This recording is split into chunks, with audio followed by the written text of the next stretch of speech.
I always thought the quietest moments in our marriage were the safest. Those nights when silence blanketed our room like a heavy comforter, when the only sound between us was the low hum of the ceiling fan or the ticking of the old clock on the wall, a rhythm I had come to associate with trust, intimacy, and peace. But that night, that cursed 2:47 a.m. moment, tore open something so raw, so terrifying, that I still wake up hoping it was a nightmare. And yet the look in his eyes every morning tells me otherwise. Because I thought he was asleep.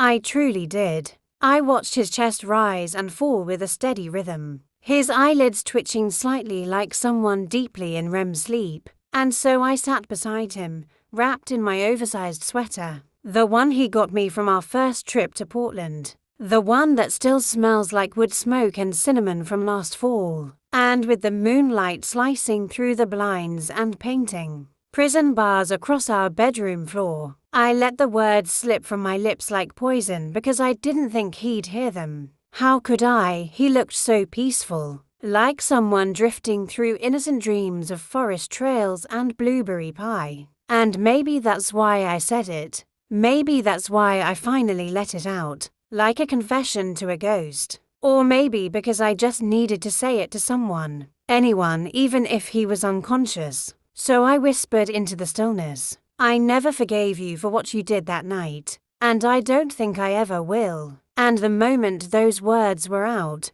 I felt lighter and heavier all at once, a strange euphoria mixed with dread, like I had released a caged bird and then realized it had no wings. And for a second I felt nothing. And then everything, and I looked over at him again, just to make sure he hadn't stirred, just to confirm the safety of the silence. But then I saw it, his breathing was too steady, too controlled, not like sleep at all, more like restraint, like someone desperately pretending. And before I could even process it, his eyes opened, not grudgingly, not with the confusion of someone yanked from sleep, but sharply, like blades slicing through the dark. And he didn't say anything, not a single word. But I saw it in the way his mouth trembled, in the way his eyes, those same eyes that once looked at me like I was a miracle, now looked like they were seeing a stranger, or worse, a traitor. And I tried to backpedal,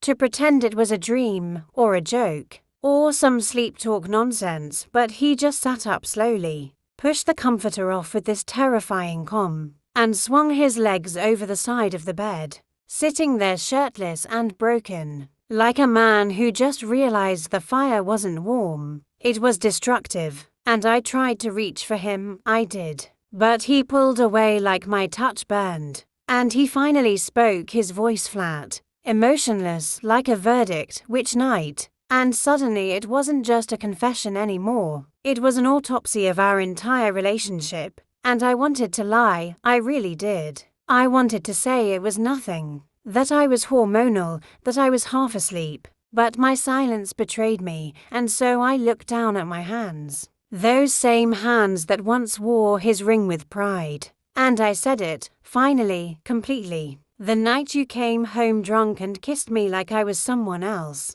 And I watched his face collapse in real time, like a building imploding, like every brick of our shared memories came crumbling down. And he looked at me, really looked at me, and whispered, "You said you forgave me." And I nodded, because I had said it, again and again, like a mantra I wanted to believe, like a prayer that never reached heaven. But the truth is, I never did, not fully, not in the way that brings peace. Because every time I smelled bourbon on someone's breath or saw a couple fighting at a bar, I was right back in that moment, right back to watching him stumble in with lipstick on his collar, muttering apologies that felt too rehearsed.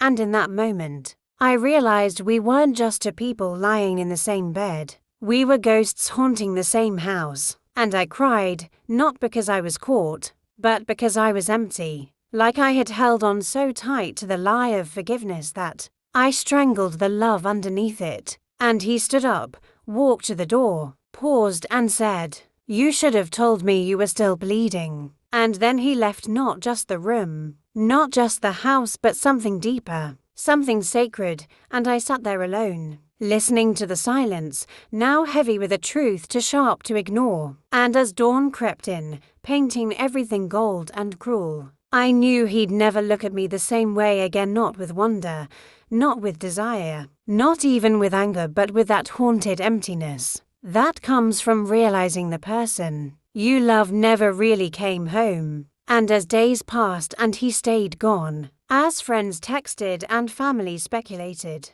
I told them he needed space, that we had a fight, that he was figuring things out, but the truth was, so was I, because the thing about confessions is, they demand a price. And sometimes that price is everything you didn't know you were still holding on to. And now every night I lie in that same bed, staring at the ceiling, wondering if I had stayed silent just one more night, if I had kept that poison locked away, would I still have him? Or would I just be delaying the inevitable? Because maybe love isn't about silence or confessions. Maybe it's about the courage to say, I'm not okay, before the wound becomes permanent. Before the scars replace the skin, but now I'll never know, because I thought he was asleep and now he'll